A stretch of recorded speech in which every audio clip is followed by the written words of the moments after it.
Hello and welcome into another episode of Locked On Wolves. This is the post-game pod from the Timberwolves' regular season finale loss to the Phoenix Suns, cementing the Wolves' first-round matchup against the same Phoenix Suns. We'll talk about what happened in this one, mostly just focusing on this game, but what happened here that could tip us off to concerns for the first-round matchup against Phoenix. We'll break it all down here today on the show. Welcome in. You are Locked On Wolves. You are Locked On Timberwolves, your daily Minnesota Timberwolves podcast. Part of the Locked On Podcast Network. Your team every day.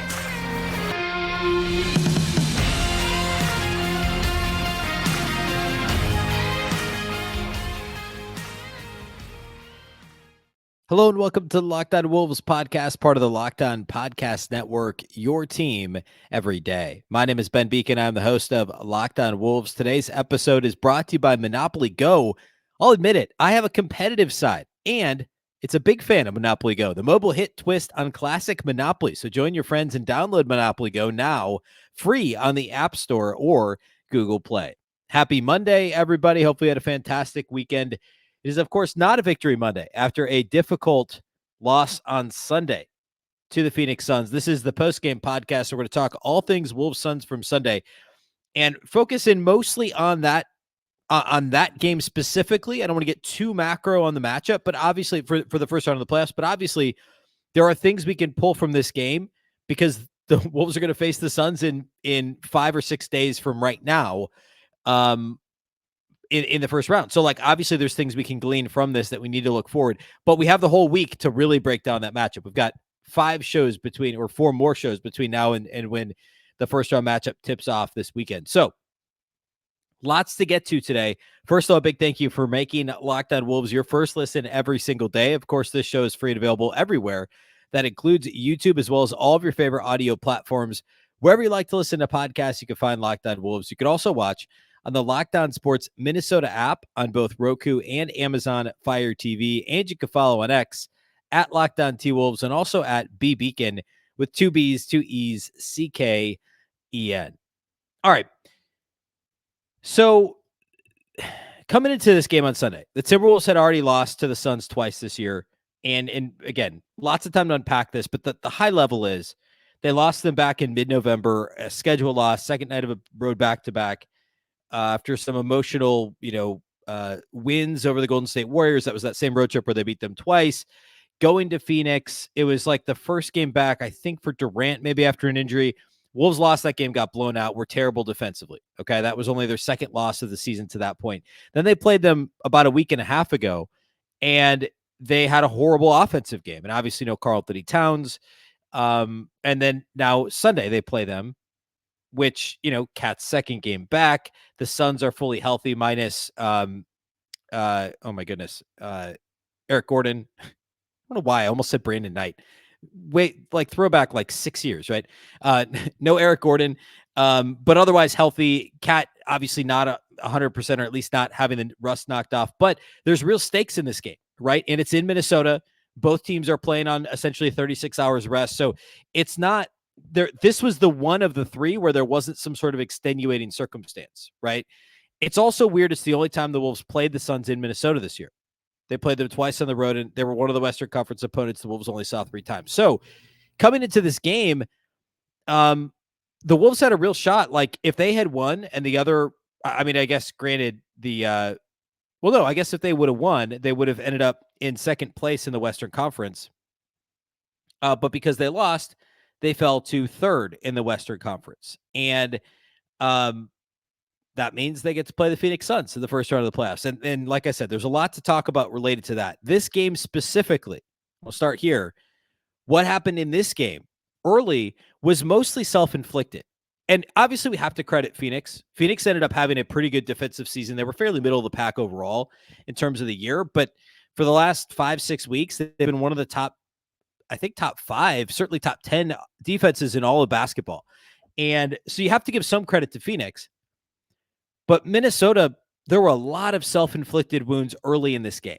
The first couple of possessions, teams were trading shots, et cetera, or trading made baskets.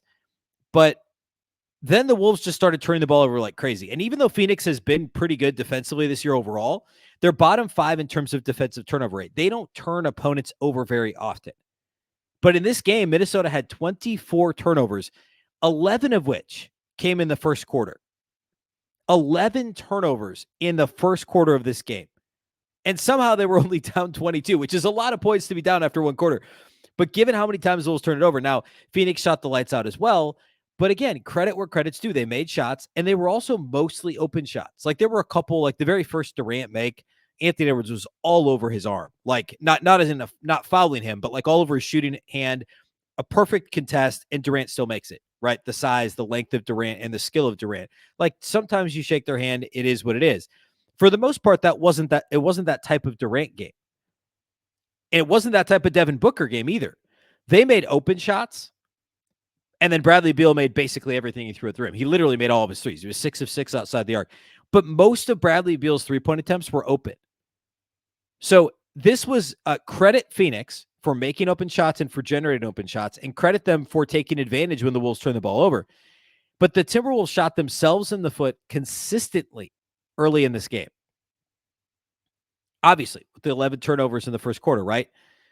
Phoenix had 35 points for the game on 24 Minnesota turnovers.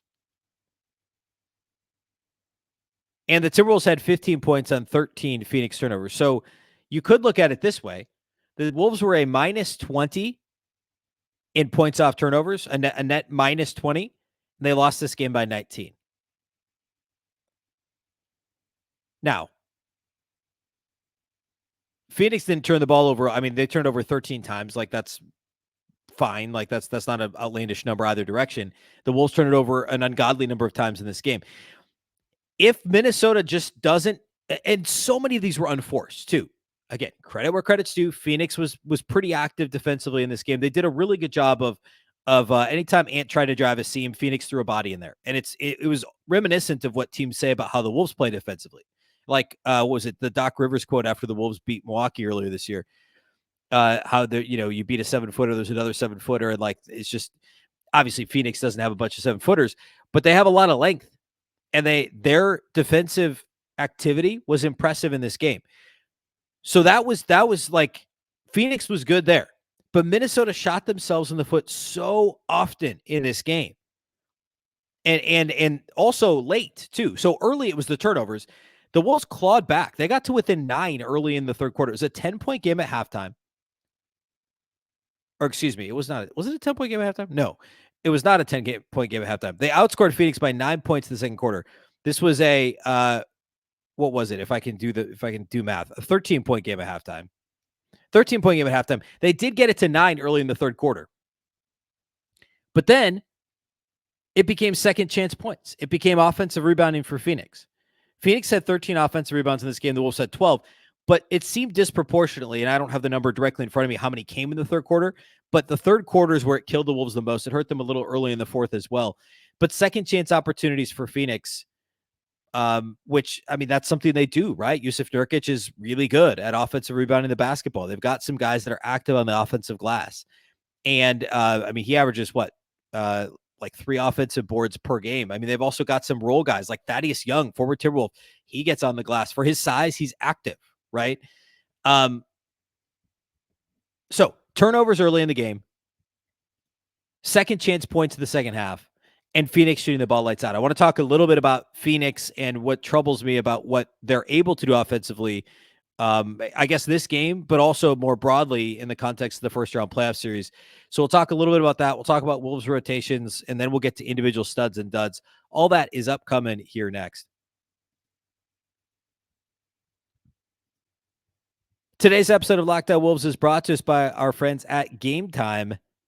Game Time is now an authorized ticket marketplace of Major League Baseball that makes getting tickets even faster and easier. Prices on the Game Time app actually go down the closer it gets to the first pitch of a game, with killer last-minute deals, all-in prices, views from your seat, and their lowest price guarantee. Game Time takes the guesswork out of buying MLB tickets. You can also get tickets for sports, any other sport, not just baseball, but also concerts, comedy, theater, etc. I am a last-minute ticket buyer, and I am also a fan of all of the above. I go to any sporting event. I love comedy shows. I love concerts. I'll go to theater with my wife, like all of the above. You can get up to 60% off buying last minute for each of those different forms of entertainment.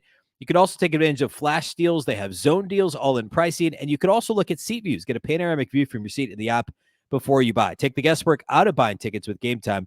Download the Game Time app, create an account, and use the code LOCKEDONNBA for $20 off your first purchase. Terms apply. Again, create an account and redeem the code LOCKEDONNBA. That's LOCKEDON NBA for $20 off. Download the Game Time app today. Last-minute tickets, lowest price guaranteed. Today's episode is also brought to us by our title sponsors, our new friends over at Monopoly Go. Monopoly Go. I've been told I'm a competitive person, but hey, who doesn't have a competitive side? We all do, right? And my competitive side is a big fan of Monopoly Go. I'm sure you've heard of Monopoly Go. It's been downloaded over 150 million times. It's a great twist on Monopoly where you play on not one, but hundreds of Monopoly boards in crazy locations, building up amazing cities that bring you big money. But the best part is messing with your friends. You can charge them rent on iconic properties just like classic Monopoly, but you can also rob their vaults of riches for yourself. Plus, the leaderboards show you who the biggest Monopoly tycoon is.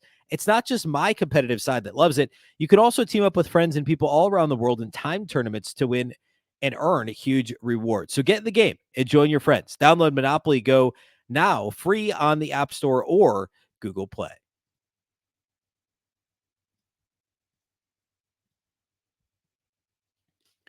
It's Locked On's NFL Mock Draft Live on April 17th. That's 7 Eastern, 6 Central, streaming on the Locked On Sports Today 24/7 streaming channel on YouTube or the free Amazon Fire TV channels app. Find the ultimate 6-episode series on April 17th at 6 Central, 7 Eastern.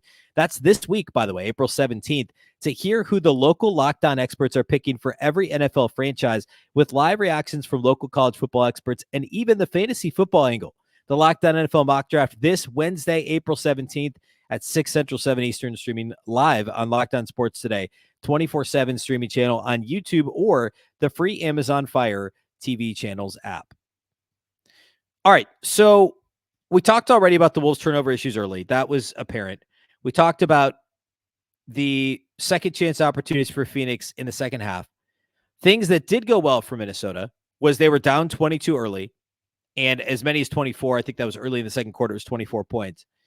They got it down to 9 early in the third quarter, and Mike Conley was a huge part of that. He was really good in this game. We'll talk a bit more about Mike here in a minute.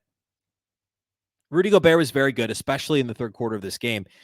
And weirdly enough, like Rudy has had bad on-off numbers so far against Phoenix this year, and we'll talk more about that later in the week. We'll talk about why that might be, and whether or not it matters, in the context of this series. Like, it's the data we have, so we have to look at it. Now, like, a real quick aside here, when the Wolves took on the Grizzlies in the first round a couple years ago, that was also a 3-6 matchup. Minnesota had been relatively successful against Memphis. I think they'd won 3 out of 4 in the regular season, but I remember specifically D'Angelo Russell had been really, really good against Memphis in the regular season.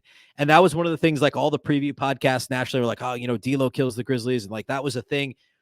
And then he ended up having a horrible series to the point where he was benched for Jordan McLaughlin. And by the way, now coming full circle, Jordan McLaughlin apparently has a leg up on Monte Morris in the Wolves' backup point guard rotation, or in the rotation in the backup point guard role, I should say. But anyway, so sometimes there's stuff we can glean from these individual player matchups against the team in the regular season, because there may be a way, like a scheme that a team has used to take a player away, or a player, can take advantage of how a team plays defensively.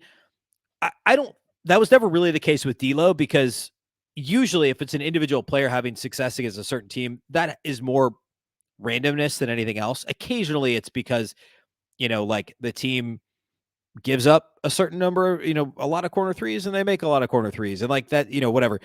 Usually when there's something to take from it, it's this sort of situation where Rudy's less impactful against Phoenix because blah, blah, blah, blah, right? I don't necessarily think that's the case. I'm going to dive a bit deeper into it this week, and so we'll talk more about it. And also, by the way, I should mention, and I'll mention this again at the end of the show, but Locked On Suns, Brandon Clean and I, we're going to do a crossover, at least one episode this week, discussing the matchup between the Wolves and Suns. I want to get his take on Rudy against the Suns, his take on the Suns' success this year in the regular season, and what he thinks may carry forward, and also what he's worried about from the flip side, right? What is Phoenix worried about in terms of what the Wolves can do against the Suns over the course of a series. So that'll come later in the week. But anyway, back to the point. Rudy was effective in the third quarter, and I get that the on-off hasn't been great in this matchup, but look, nobody was really, really good in this game other than maybe like Mike Conley, I guess you would say. That's kind of it. Like nobody else had sustained success in this game from Minnesota's side of the ball. Rudy was good primarily in the third quarter. I think he had 2, maybe 4 points at halftime and did most of his damage then in the third. And the lob that wasn't there early in the game opened up a little bit later in the game. And I think it was because the Suns were they were so concentrated on stopping that lob to Rudy early in the game. And then as the game wore on, they were much more worried about giving up threes to allow Minnesota to get back in the game quickly. So I think the attention paid to Rudy diminished a little bit. So what the Wolves need to do is look at how the Suns checked Rudy early in this game, and that should help dictate what they're able to do offensively in the next game. I'm going to go back and rewatch the first part of this game and talk about it later this week. I'm not sure which day we'll focus in on this yet, but I want to look at what Phoenix did to take Rudy away and then what that should have opened up. Because what we saw was Ant trying to probe, and the ball, like, the Wolves, the ball movement was not good for Minnesota. And it was a lot of it was on Ant. And it was also a credit again to Phoenix filling the gaps, cutting off seams when Ant started to drive, but then Ant didn't make quick enough decisions in this game. It wasn't like, oh shoot, this seam's cut off, let's swing to the other side. It was, I'm going to dribble in a circle, try and step through, and then I'm going to throw this pass, to a baseline cutter. I'm going to try and throw a lob to Rudy. I'm going to try and throw it to the opposite corner. And inevitably this leads to a turnover, right? Ant did that. Cat did a little bit of it. Nas did some of it. Kyle Anderson did a little bit of it, although he mostly was forcing shots when he got into the paint.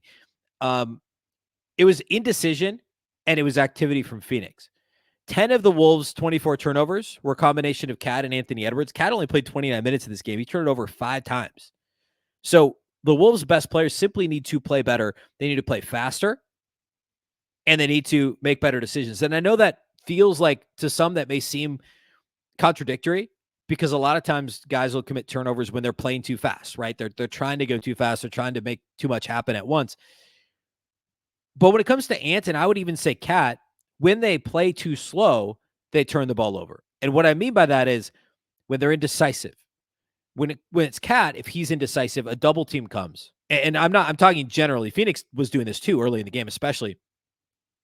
But if Cat doesn't go fast enough and a double team comes, that's when you've seen him historically have problems passing out of the double team, turning it over. With Ant, if he's indecisive, occasionally it's a double team, but sometimes it's usually not a straight double team because of where he has the ball on the floor. It's just Phoenix or the opponent is loading up on him. So they're playing him with essentially, one and a couple of half guys, right? Like there's a swarm of guys ready to load up on him. But if Ant doesn't go quick, it allows the defense time to recover because he's probing slowly and then he's kicking it back, and the defense can rotate. They can X out. They can contest perimeter jumpers. They can close out to force the Wolves off the line and make them put the ball on the floor and shoot a more difficult mid-range jumper. We saw that time and time again. And I think the easy solve here, and I'm not saying solving it is easy, but the first step the Wolves can take is play quicker offensively. Have some pace. And we talked when Karl-Anthony Towns was out, the Wolves did play faster overall, and that's more running in transition than playing quicker in the half court. I'm mostly talking half court. I'm talking in the half court, making quick decisions. That said, they could inject a bit of pace with a Phoenix team that's been good defensively for a long time now. The Wolves could certainly put a little bit more pace into their game and try and be a bit more aggressive in terms of, getting some fast break points. I mean, Phoenix is kind of middle of the pack pace wise themselves.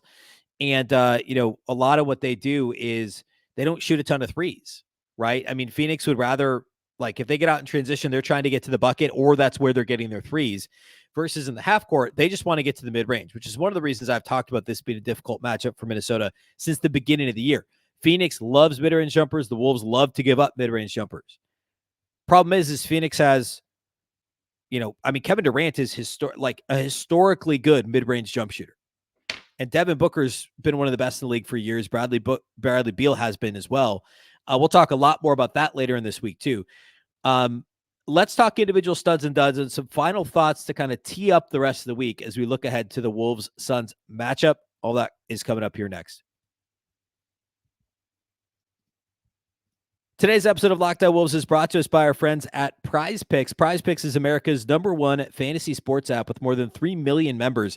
It's the easiest and most exciting way to get in on the action while you watch your favorite sports and players. You just pick more or less on 2 or more player stats and watch the winnings roll in.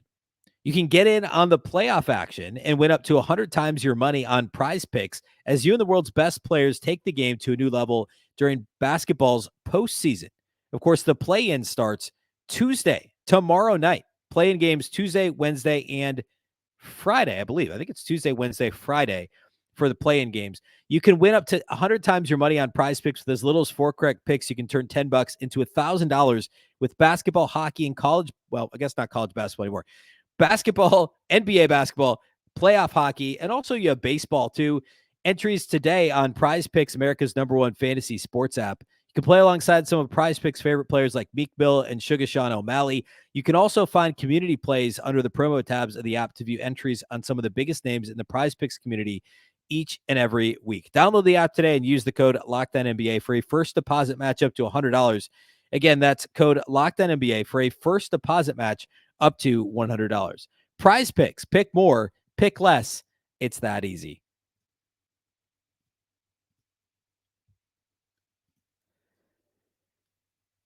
All right, couple quick additional box score stats here. We talked about how the Wolves got crushed in terms of points off turnovers. They're a -11 in the turnover category, -20 in points off turnovers. Phoenix nearly doubled up the Wolves in fast break points, 13-7. We talked about rebounding. The Wolves won the rebounding battle overall, but both teams shot the ball so well in this game. Both teams over 50% shooting. There were only, 68 total rebounds between the two teams. And some of those offensive rebound second chance opportunities for Phoenix in the second half were real backbreakers for Minnesota. Phoenix was 16 of 29 outside the arc in this game. And again, they had a lot of open threes. Like, there were some tough contested twos that they hit, but for the most part, their three-pointers, the Wolves just didn't get out and contest. It was really remarkable in a bad way how bad the Wolves were defensively in this game. Like, Jaden McDaniels was pretty ho-hum. Nickeil Alexander-Walker, I don't think, was very good. Like, they just didn't get out and cover the way that we're used to seeing them do. And Phoenix, credit to them again, like, they were making the shots. That's the second piece of this, right? I also want to note related to free throw shooting. The Wolves early in the game, I don't think the officiating was good, and it certainly wasn't helping the Wolves. As the game wore on, Minnesota did a really good job of getting Phoenix into foul trouble and getting them into the penalty. And Wolves were in the bonus quite a bit. Like, that's what helped them get into it late second quarter when they were down 20 plus. It ended up being just a 13-point deficit at halftime. And a lot of that was because the Wolves got to the line a bunch because they were in the bonus late in the second quarter. That was huge for Minnesota. Phoenix doesn't actually foul all that much. They were top 10 in terms of avoiding personal fouls, like personal fouls per game, and opponent free throw rate defensively. They were 6th in the league. They're actually number 1 in free throw attempts themselves. So it's the reverse Timberwolves, right? Minnesota, the second part of the season, got worse at getting to the line themselves and far worse at fouling opponents. For the year, Phoenix was best in the league at offensive free throw rate, which is scary for a team like the Wolves that can get handsy and has gotten progressively worse over the course of the season. In this game, though, it flipped. I mean, Minnesota had 31 free throw attempts. Phoenix had 18. Ultimately, that was an easy win in that category for Minnesota. And the Wolves also shot the ball fairly well from the line, 25 of 31. I mean, Rudy was 7 of 9 from the free throw line, which is uncharacteristically good for him. Now, they had a few during garbage time, but for the most part, the Wolves did a great job at getting to the line. That's something to keep an eye on in this series. Because, again, for the most part, the Wolves, that's an area that concerns me with this matchup. That's one of the things I'll be watching as we get into the first round series. All right, individual studs and duds. The only real stud I have in this game, I mean, I'm going to give a couple. Mike Conley was the best player on the floor for the Wolves. I thought he was active defensively, more so than Alexander Walker, more so than McDaniels, more so than anyone else on the perimeter for Minnesota, more so than Ant. Conley was good, and he knocked down threes. Like, he was cold-blooded. He was Minnesota Mike in this game. 17 points, 5 of 7 shooting, 4 of 5 outside the arc. He also had an and one, a nice play going to his left in the second half of this game.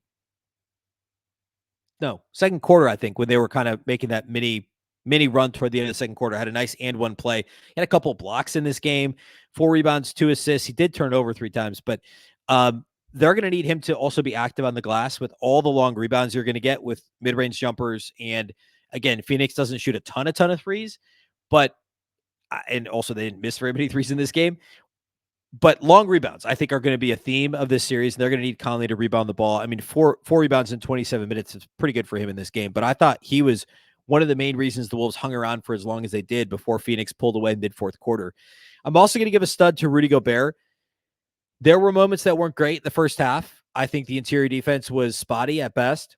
But again, along with Mike Conley, he was the reason this game was close-ish, right? It hovered in the 11 to 14 point range for most of the third quarter, within that like extended striking range for Minnesota. And Rudy was a big reason for that. 21.7 of 9 shooting, also 7 of 11 at the free throw line when the Suns just could not stop fouling him and he just kept making them pay. 7 rebounds. That number has got to be higher against Phoenix. Now, Nurkic only had 5, but Nurkic also only played 20 minutes in this game. Nurkic was really good. And you could argue that for a decent chunk of his 20 minutes, he outplayed Rudy Gobert. So it's going to be huge for Rudy in this series to play well. In this game, though, 21-7, 2 steals, 1 assist, 1 block, and just 1 turnover for Rudy in 32 minutes. Those are my only 2 studs. Really, I don't think anybody else needs a stud for this one. Duds, Karl-Anthony Towns, I know it's tough. Second game back. He wasn't great Friday either. But 10 points on 3 of 8. He committed 4 fouls. At least 2 offensive, if not 3. He did have 5 turnovers to only 2 assists, 6 rebounds, 1 of 4 outside the arc for Cat. A couple, there were some pretty iffy offensive fouls called against Minnesota, but yeah, at least 2, because the hook on Durant on the baseline after the offensive rebound for Cat, and then the charge against Grayson Allen, which, and then a charge against Durant. So at least 3 of his 4 fouls were offensive, and 3 of his 5 turnovers were those offensive fouls. And like, the Suns are a veteran team with guys that love to flop and love to bait you. And you could bet they're going to do that to Cat, and officials are looking for it because Cat commits a lot of offensive fouls.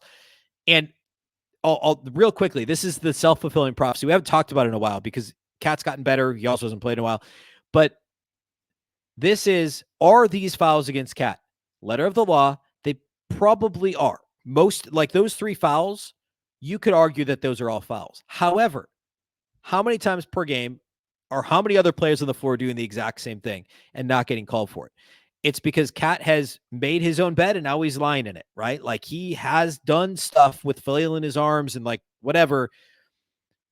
So refs are looking for it. Opposing teams are looking for it. They're telling the refs, hey, Cat does this. Watch, he's going to do it here. He does it. He does it every time down the floor, whatever. So refs are looking for it. Opposing teams are looking for it. It also means opposing teams are embellishing and flopping to try and get those calls to make them look worse than they are. Because the same stuff Cat's doing is the same. It's the same stuff Yusuf Nurkic and Kevin Durant and these guys are doing. It's the exact same stuff. It's not really fair. I mean, it's not, but letter of the law, it's right. And that's what that's what Cat's brought onto himself, right? We'll see how that plays out over the course of the series. Obviously, Cat's got to play better. I'm not at all absolving the way he played in this game, but he's got to find a rhythm here this week. But as we lead into the series against Phoenix, I'm going to give Ant a dud in this game. He was not good. This was one of the worst, like, total, like, end-to-end games we've seen Ant play where there wasn't like an injury or something weird. 13 points, 3 of 7 shooting, missed both of his 3-point attempts. He only got 7 shots off in 35 minutes, and he also turned it over 5 times, which is part of the reason he only got 7 shots off. He did get to the line 8 times. Could have been there. There was one that he knocked out of bounds after Grayson Allen grabbed his arm, and they called it out of bounds and missed the foul call completely.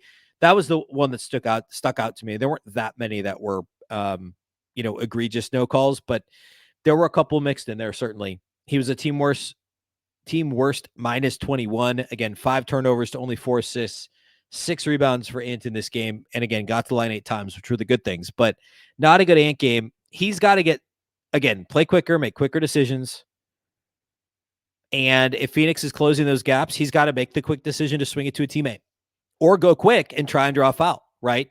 He can't do the thing where he's probing and shooting a step through bank shot or whatever. That's not usually going to work out. He's got to make quicker decisions. So Ant's a dud. Cat's a dud. It's a problem when your 2 best players are duds, right? And I'm going to give one to Jaden McDaniels. Jaden was not good in this game either. 6 points on 2 of 7 shooting, 0 rebounds in 28 minutes, and he turned it over 3 times. He also wasn't great defensively. That, obviously, tough matchup. Kevin Durant did only shoot 6 of 14, and he turned over 4 times. So there were moments that were good, although Ant was primarily guarding Durant early, and then again in the third quarter, there was some time in the middle there where McDaniels guarded him, and I thought did a pretty good job overall. But because, by the way, if Durant gets 15 on 14 shots and turns it over 4 times, you can live with that. The problem is Beal getting 36. And, I mean, that wasn't often, like, Beal's the guy you have to make beat you, though, right? You'd rather Beal beat you. I mean, Booker was good, 23 points on 16 shots. He got to the line 10 times, and he had 7 assists to just 1 turnover. So Booker was good, and he was usually McDaniels' matchup. I thought McDaniels was better on Durant than he was on Booker. I'm curious to see if the Wolves flip that to start the playoffs, if they have McDaniels guard Durant and Ant guard Booker. Because although Ant's much bigger than Durant in terms of strength, Durant does play physical, and he's a vet and knows how to use his body. Booker doesn't want to play physical. You could be physical with Booker and get away with some. Now, Booker draws fouls as well and got to the line 10 times in this game. And that could have been the calculus was, hey, Ant's a little too physical defensively. We think maybe Durant's a better matchup because they can be physical with one another. But I would rather put Ant on Booker. Now, again, I say all that, and Beal's who killed the Wolves. 36 on 21 shots for Bradley Beal. 6 rebounds, 5 assists, 6 made threes on 6 attempts for Beal. So more on that later in the week. That's something else I'll talk to Brandon Clean from Locked On Suns about, is what he thinks those matchups might look like in this series. So lots to get to here later in the week. A big thank you for making Locked On Wolves your first listen every day. Reminder, you can listen wherever you listen to podcasts. You can also watch on YouTube as well as on the Locked On Sports Minnesota app on Roku and Amazon Fire TV. And you can follow on X at Locked On T-Wolves and also at Beecken with 2 B's, 2 E's, C-K-E-N. Of course, you can also listen to the postcast, which we'll have throughout the playoffs. And I'll likely be on a few of those here once we get into the playoffs. Of course, we go live on the Locked On Sports Minnesota YouTube channel after every single Wolves game. That audio gets posted here to the Locked On Wolves audio feed. So be sure to check that out here throughout the playoffs as well. Locked On has launched the first ever national sports 24/7 streaming channel on YouTube, and now it's also available on Amazon Fire TV and the free Fire TV channels app. Locked On Sports Today is here for you 24/7, covering the top sports stories of the day with the local experts of Locked On, plus our national shows covering every league. Find Locked On Sports Today now available on the free Fire TV channels app. Of course, the Locked On Wolves podcast is part of the Locked On Podcast Network. Remember, the Locked On Network is your local experts on all the biggest stories. Once again, I'm Ben Beecken. This is the Locked On Wolves podcast, and we'll catch you next time.